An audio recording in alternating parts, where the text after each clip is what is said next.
మనము చందిప్ప గ్రామంలో ఉన్న మరకత్త శివలింగం వచ్చాము. అక్కడ స్టార్టింగ్లో హనుమాన్ విగ్రహం ఉంది, చాలా పెద్దది. ఈ హనుమాన్ విగ్రహం ఆనుకొని లోపలికి ఒక లేన్ ఉంది. అదే చందిప్ప గ్రామంలోకి వెళ్తున్నాం. శివలింగం బోర్డు ఇది, శ్రీ బ్రహ్మసూత్ర మరకత్త శివలింగం, చందిప్ప గ్రామం. మరకత్త శివలింగం అండి ఇది.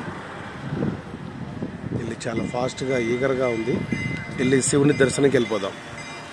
దేవాలయం ఉంది, శ్రీ పాతాళ త్రికోణ మహాసుందరి మహాకాళి శక్తిపీఠం. వీలైతే అమ్మవారిని కూడా దర్శించుకుందాము. ఇక్కడ మనకి బ్రహ్మసూత్ర మరకత్త శివలింగము 11వ శతాబ్దం నుంచి ఉందంట అది. ఓకే,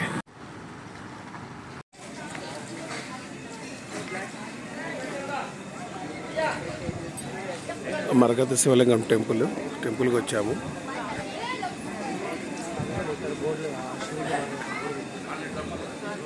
ధ్వజస్తంభం.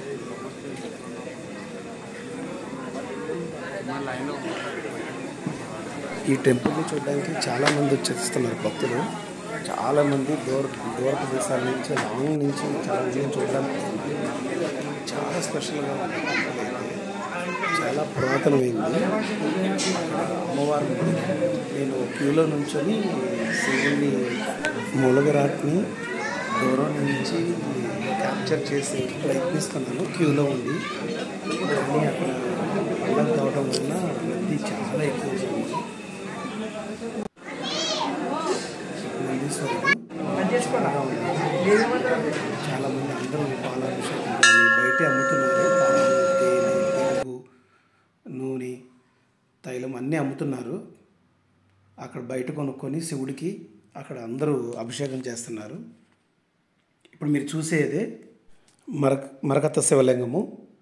చూడండి, చాలా దండం పెట్టుకోండి, బాగా దండం పెట్టుకోండి. చాలా స్పెషల్ ఇది, చాలా విశిష్టత, చాలా గొప్పదని చెప్తున్నారు. బాగా అందరూ ముట్టుకోండి. చాలా అదృష్టం అనిపించింది. చాలా యాంగ్జైటీగా వెళ్ళాను.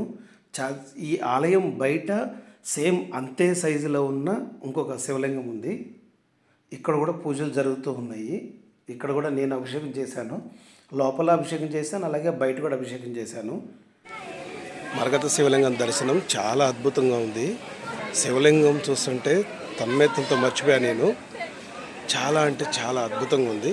ఇక్కడ ఇంకొక శివలింగం ఉంది. ఇక్కడ కొబ్బరికాయలు కొడుతున్నారు. చాలా బాగుంది శివలింగం కూడా. ఇది అసలు టెంపుల్ చాలా పాతది.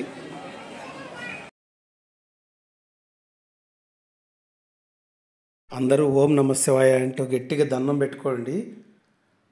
ఇది అందరికీ రీచ్ అవ్వాలి. ఈ టెంపుల్ మొదట్లో ఇప్పుడు మీరు ఇమేజ్ చూస్తున్నట్టుగా అంత చిన్న టెంపుల్ ఉండేది. ఇంకొక స్పెషాలిటీ ఏంటంటే ప్రతిరోజు సూర్యుడు శివుణ్ణి దర్శించుకుంటాడు. సూర్యకిరణాలు డైరెక్ట్గా శివుడి మీద పడతాయి. అది ఈ ఆలయం యొక్క చాలా ప్రత్యేకత, చాలా స్పెషాలిటీ ఇది. గర్భగుడి పక్కనే ఇంకొక విశిష్టత ఉంది. కాలభైరవుడి టెంపుల్ ఉంది. ఆ కాలభైరవుడి టెంపుల్ దగ్గర ఒక రాయి ఉంది.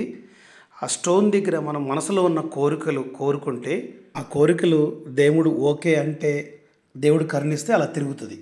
ఒకవేళ నువ్వు కోరుకున్న కోరిక మంచిది కాకపోయినా, పాసిబిలిటీ లేకపోయినా ఆ స్టోన్ తిరగట్లేదు, అలాగే ఉంటుందన్నమాట. మీరు వెళ్ళినప్పుడు కంపల్సరీగా టెస్ట్ చేయండి. నేను కూడా అలాగే అనుకున్నాను. స్టోన్ టర్న్ అయింది.